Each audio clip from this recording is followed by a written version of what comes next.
Today, I'm en route to Munich, where I'm very excited to share with you my flight in Lufthansa's brand new Allegris First Class on board their Airbus A350-900 to San Francisco. Hello, YouTube travelers, and welcome to the Gentleman of Fortune channel. Join me on my travels around the world, and together we'll review the latest in-flight and lounge offerings, find out how various airlines' first and business class products stack up, and sample their catering and indulge in their finest champagnes. Together, we'll experience the best of the best, and maybe some more obscure ones as well. So be sure to subscribe and hit that notification bell so that you won't miss a thing. And now I invite you to sit back and relax as we get this next review underway. My first stop on today's journey is the First Class Lounge. My flight this afternoon is departing from the L gates, so I'll be visiting Lufthansa's First Class Lounge in the satellite portion of Terminal 2. Off the main concourse, I follow the signs and proceed down an uninspiring, sterile hallway. Let's hope that the lounge is a little bit more warm and welcoming than this first impression I've gotten. At the end of the hallway, I take the elevator up one level to the lounge. Apparently, the lounge accommodates both Schengen and non-Schengen guests. For my part, since I'm traveling internationally today, I'll drop my passport off with the immigration officer when I get off the elevator. I'll retrieve it when I depart, but for now, it's time to enjoy the lounge. Let's take a look around. It's a lovely light-filled space with floor-to-ceiling windows, making it a stark contrast to the hallway we entered through. There are numerous seating areas arranged in divided sections of the lounge for additional privacy. The furniture has a sort of rigid masculinity owing to its modern straight lines, but the high-quality materials give you the confidence that they will be comfortable to sit and relax in. The seating areas are arranged in a long L shape, which follow the windows on the exterior of the lounge.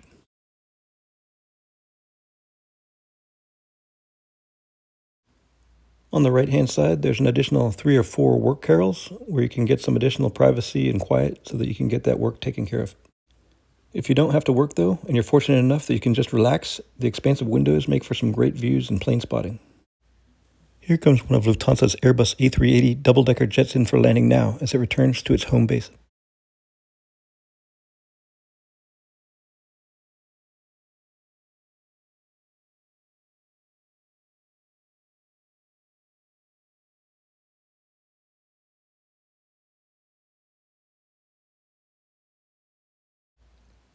Continuing with our tour of the lounge, Lufthansa has put out some little treats at various locations.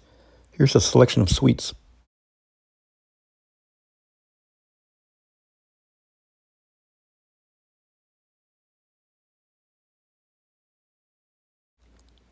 There's also a large selection of travel and fashion periodicals, as well as newspapers, but they're predominantly in German.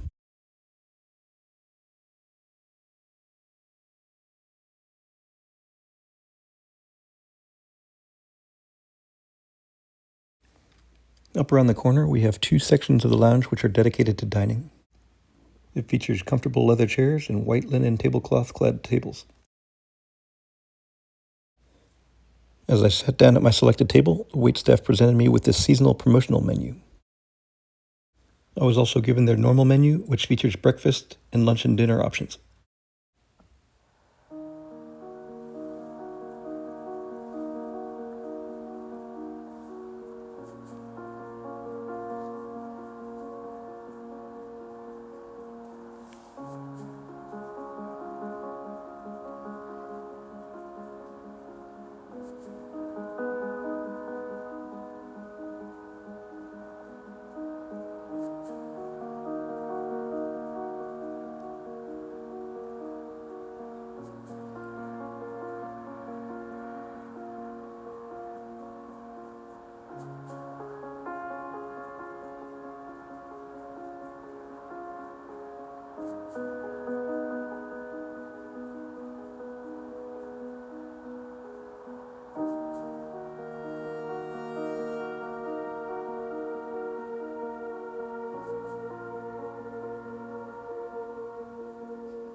I decided to start with some champagne and enjoy that while the rest of the meal is being prepared.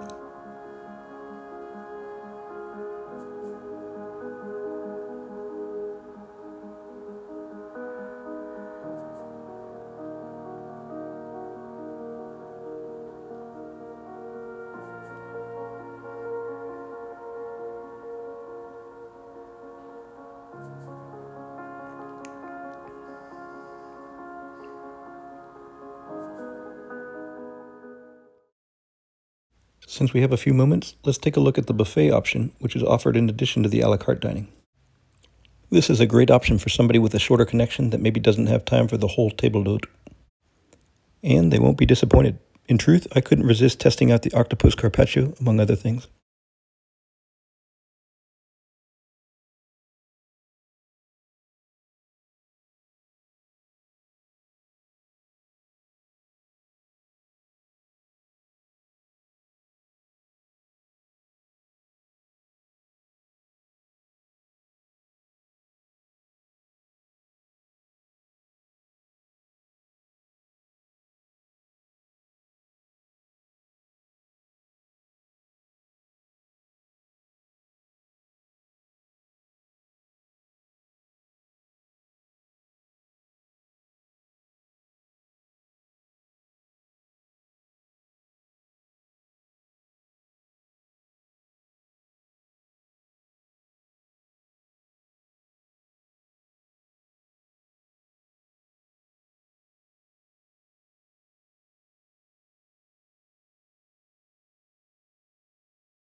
All right, I've got a little sampler here to tide me over until my appetizer gets here.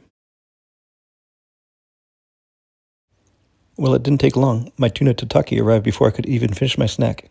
And it was delicious. Head and shoulders above the one offered in Qatar Airways First Class Lounge in Doha. Soon after, my main course arrived.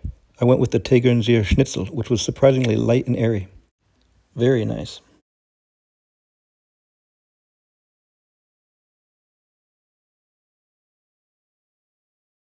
For dessert, there weren't too many choices, but I went with the creme brulee, which is always a favorite. And an espresso to wash it down, which was served with this little mini Amenity cookie. Now that our stomach's full, let's take a look at the bar, which has an extensive collection of spirits. This truly has to be one of the best stocked lounge bars that's out there. Do you see your favorite drink of choice, or an aspirational one? Drop a line in the comments and share it with us.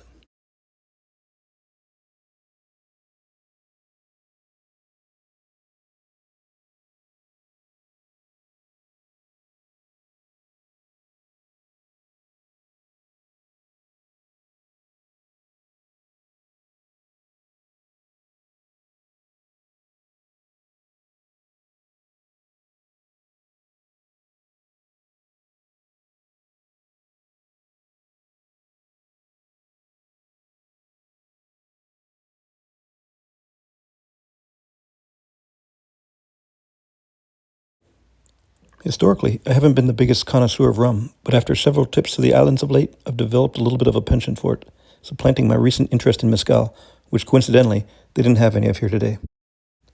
I'm quite a fan of these more mature Ron Santiagos, but today, seeing as I'm in an adult candy store, I thought I'd go with something a little bit different, and so I chose to try this 20-year-old Colombian Dictador rum.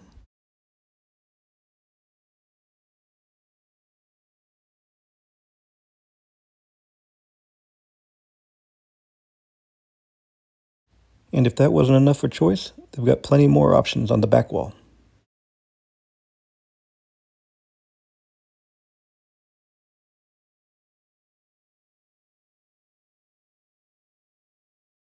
They were also offering a couple of promotions, and they had the advertisement cards for them up on the bar.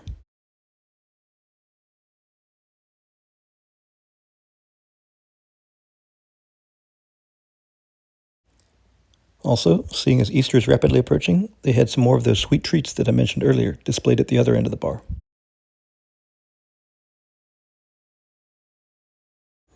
Well, the bartender was generous with his pour and emptied the bottle into my glass. And with that in hand, I was thinking, sure would be nice to pair this with a cigar. On the one hand, I'm in luck because there's a cigar lounge just next to the bar with more of those great apron views. Unfortunately, they no longer provide cigars and you have to bring your own. They also frown on cloud commuting for you would-be high flyers.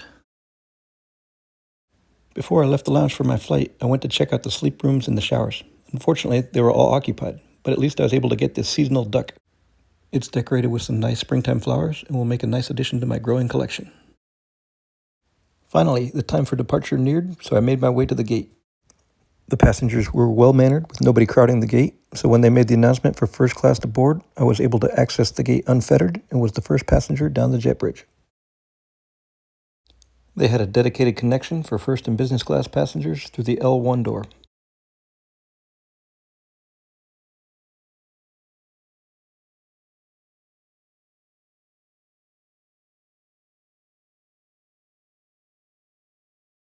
And here she is, my seat for today's flight from Munich to San Francisco, Suite 1A. I can't help but notice first as I approach the very tall walls and privacy doors, as well as the nice wide seat and guest seat. The color palette is pleasing, with warm wood tones contrasting nicely with the sophisticated dark blue of the leather and fabric seats. The single seats enjoy the natural light of 3 windows, and I see that they've retained their signature red rose. There was a plush blanket waiting for me on the windowsill, which I relocated to the ottoman, and over here we've got a literature pocket with the in-flight shopping catalog, as well as the safety card. Just above that, we've got a small wardrobe, which features a vanity mirror, where I've already stowed my coat. As you can see, you can stow 1 or 2 items, but it's not very deep. Within moments of my arrival, a very friendly and professional cabin crew member was on hand to deliver a glass of delicious Laurent Perrier Cuvée Grand Siècle, which was quickly followed by some macadamia nuts and a sparkling water. This is when I noticed the contactless phone charging plate. About the same time, the crew member returned to offer me this prodigious Amenity kit.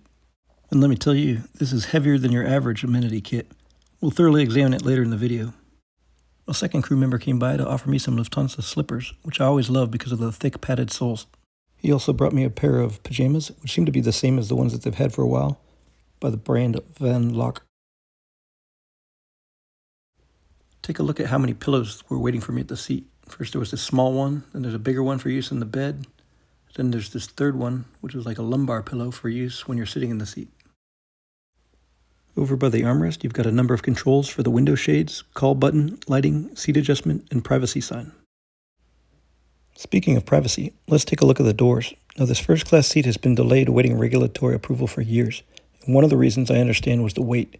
These doors are actually more like a rigid fabric curtain held up by a light metal frame. I wonder if this was the original design or a result of the necessity to cut weight. So far, I'm impressed with the design, but I just noticed this light-colored carpet. I don't think this will hold up too well considering the 2 suites here and the high traffic coming through the L1 door. Over my right shoulder, I have a personal reading light, as well as a master tablet which controls all the functions of the IFE. Down by my knee, there's a little cubby which features a hook for hanging your headphones, as well as a universal outlet and a USB outlet. And below that is your life vest storage. And back over my shoulder, almost behind the seat, is a stylish light, as well as a cup holder with a bottle of water in it. The light itself can be controlled by the switch at the base with several settings. Around this time, I was offered a refreshing towel.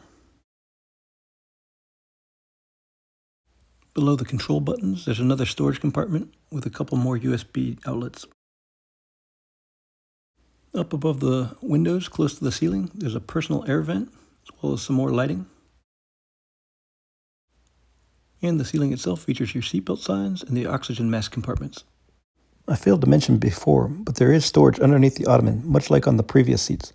Unfortunately, it's not that big and could only fit my rollerboard bag, and there seems to be no storage lockers like on the 747. Fortunately, the double suite next to me was not in use, so I was able to store my backpack over here. Now I'm off to the lavatory to change into my pajamas. There's one lavatory in the front of the plane for the 3 first-class suites and the crew. This restroom is fairly spacious and features another one of their red roses. There's also cloth towels, in addition to paper towels. And they have a variety of toiletries. These are from the brand Augustinus Bader. There's a bottle of cleansing cream, a bottle of hydrating cream, a tube of lotion, and deodorant. And up here, there's a bottle of hand and body lotion from L'Occitane en Provence. There's a changing table above the toilet. And over here, in addition to toilet paper and tissues, they also have wet towelettes. I did want to highlight the very nice marble-looking backsplash.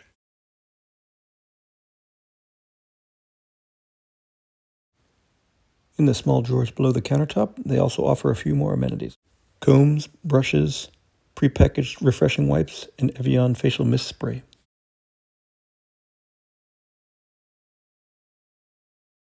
And over here in this drawer, they've got shaving supplies.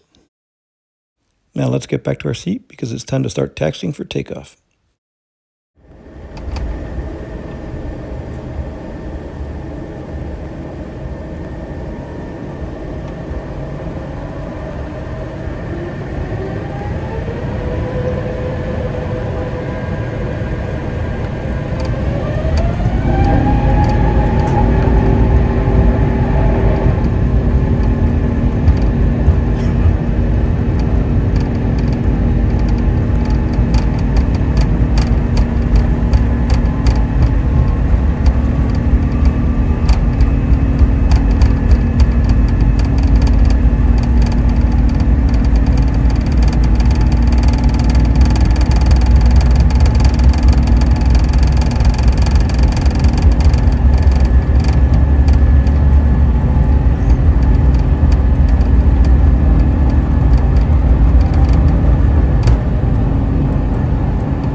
The tray table is under this section of counter surface. You press this button here to deploy it. It's actually quite heavy, being solid wood, and it kind of has a tendency to get hung up in the track. But once it's out, you've got plenty of space for you and a guest to dine at.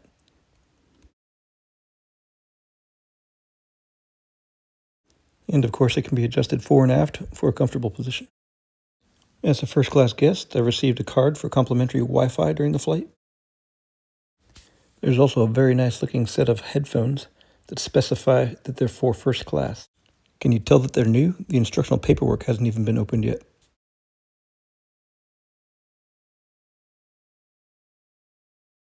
Now you can tell just from looking at these that these are very high-end headphones. They're very stylish looking, and they have good padding on the headband as well as on the two ear cups. But the most significant upgrade to these new headphones for first class, there's no cord. That's right, they're Bluetooth enabled. Pretty sweet, but they did disconnect themselves a few times while I was trying to watch a movie, which was frustrating. As the crew prepares to serve lunch, some more champagne magically appears, as well as this amuse-bouche of candied carrot. While they're working on that, let's take a look at this awesome-looking Amenity kit. I didn't realize until reading this wrapper label that this is a limited edition kit. Now I'm glad that I didn't just rip that off. Originally, I thought this kit's container was made by Rimowa. I think that EVA Airlines used to have them in business class, and I believe that Lufthansa may have also had some Rimowa ones in the past. But the more I look at it, I think that it's probably part of Lufthansa's luggage line. It's definitely impressive and heavy. What do you think? Should we take a look and see what's inside of it?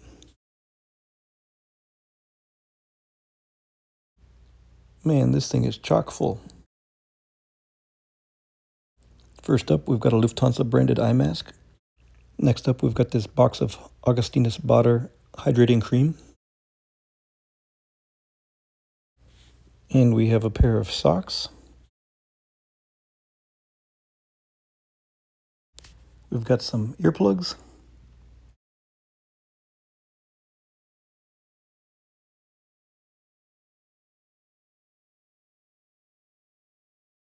Next up, we've got this large box of Dr. Babor hyaluronic acid ampoule serum concentrate.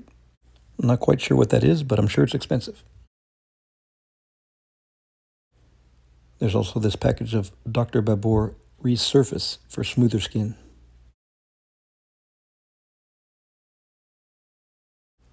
That's it on this side of the kit, but there is this little elastic mesh pocket.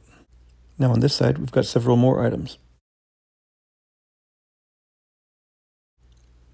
Here we have a box of something upside down. Let's see. Dr. Babor Hydro Replenishing Gel Cream. And here we have a box of Augustinus Bader Ultimate Soothing Cream.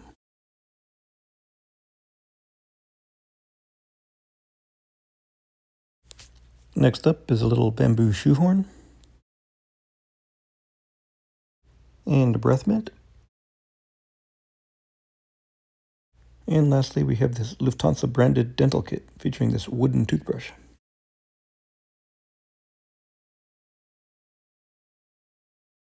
Oh, and a little bag of desiccant. Okay, that's it for the contents.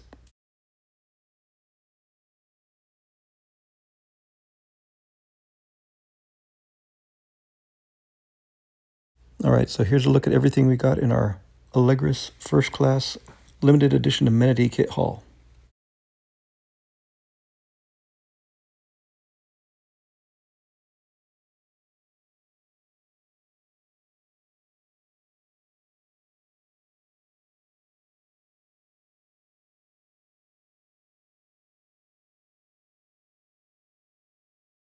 One more thing that I just discovered.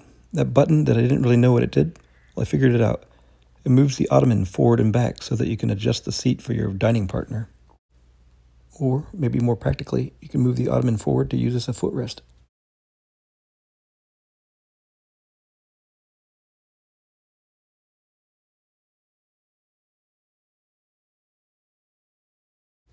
Wow, I'm pretty worn out from showing you all the attributes and interesting features of the seat, as well as that incredible amenity kit.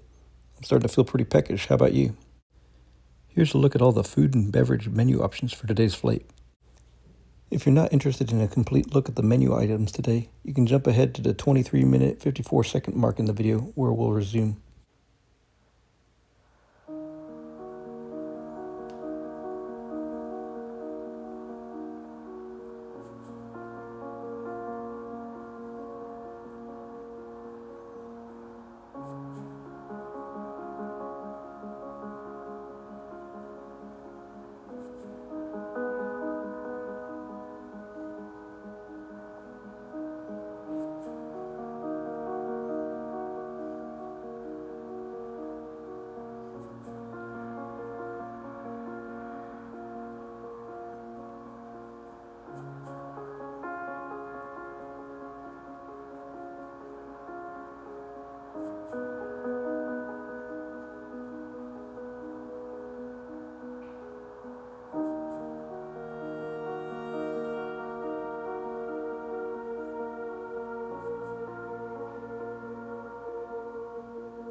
So I've placed my food order, but while they prepare it, I wanted to show you something.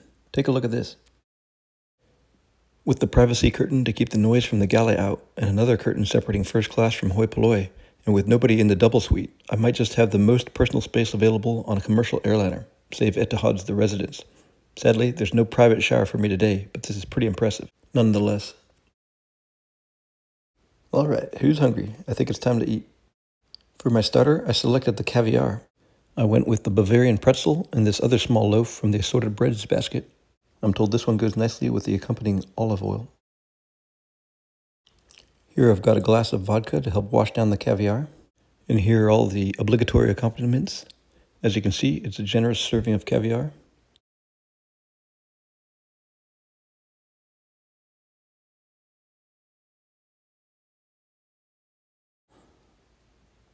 Up at the top here, you can see the aforementioned olive oil for my apparently healthy loaf of bread, as well as some toast points for the caviar.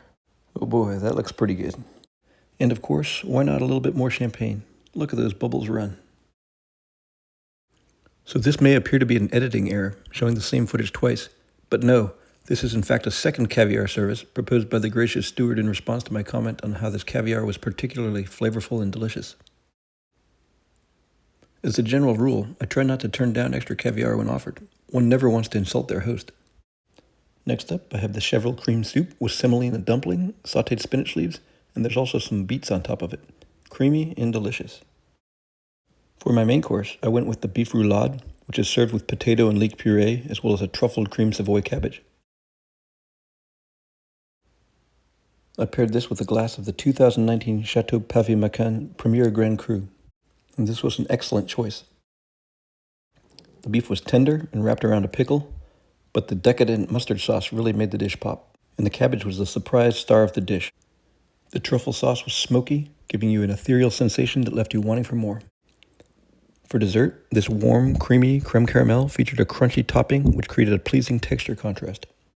With the meal service coming to a close, I'm going to begin mentally winding down in preparation for a nap while I allow the flight attendant to prepare the bed.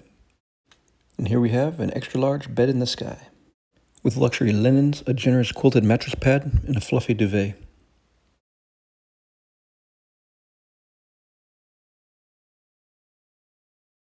So I'm in the bed now, and I can tell you that it's supremely comfortable, and there's plenty of space, so you don't feel the slightest bit constrained. And here you can see with the doors closed, you have total privacy.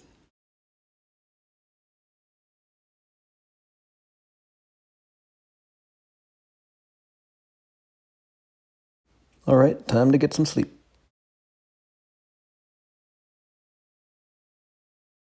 I woke from my nap after several hours over the frozen Hudson Bay.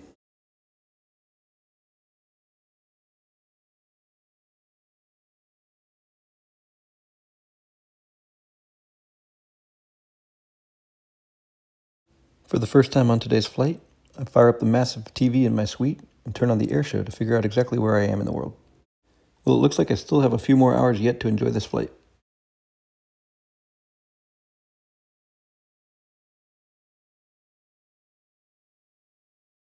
The nice thing about this big new screen is that it's crystal clear.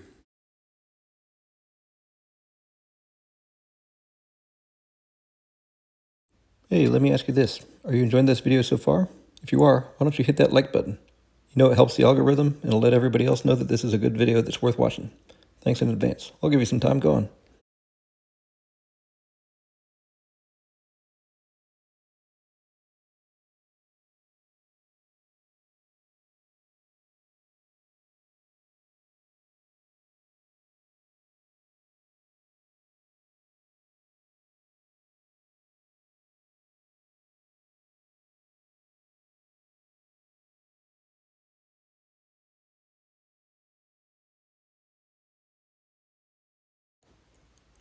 To help me wake up and clear away a little bit of the fog, I ordered a cappuccino, which was promptly delivered and served with this little piece of chocolate.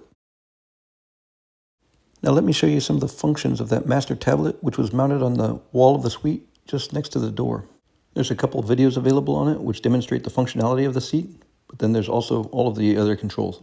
The menu itself is simple and intuitive, but this feature right here really impressed me. Instead of just one or two exterior cameras, this aircraft has 5, and they're all of exceptional quality.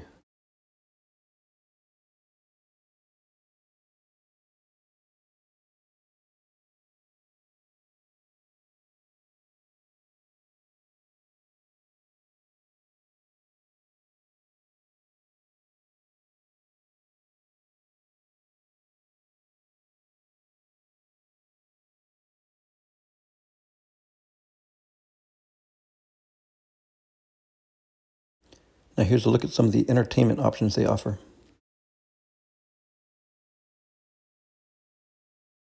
Starting with movies, let's go with the latest releases. Just kind of a sneak peek at what they've got on board. And now for TV shows. Quite a wide variety.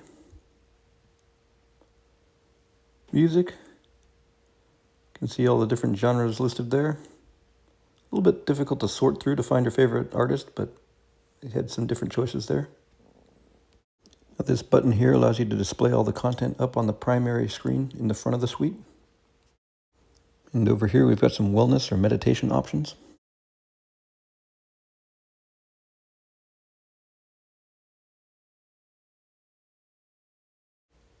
Up at the top here, we've got the settings tab, which allows you to control your seat as well as the window shades. There's also a setting for the various lights in the cabin. And importantly, here's where you connect your Bluetooth headphones. Well, having napped for a couple of hours, I've almost reached the limit on how long you're allowed to go without eating, so I've ordered a couple of snacks. First up, I've got the Osaka-style sushi plate. Looks pretty good there.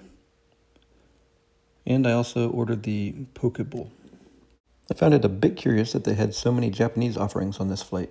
I find that sushi rice tends to get a little dried out and hard in flight. The other ingredients and a very tasty sauce mitigated the rice issue in the poke bowl, but it couldn't conceal the disappointing dearth of salmon. For a little sweet treat to wrap up this lunch, I had the pastel de nata.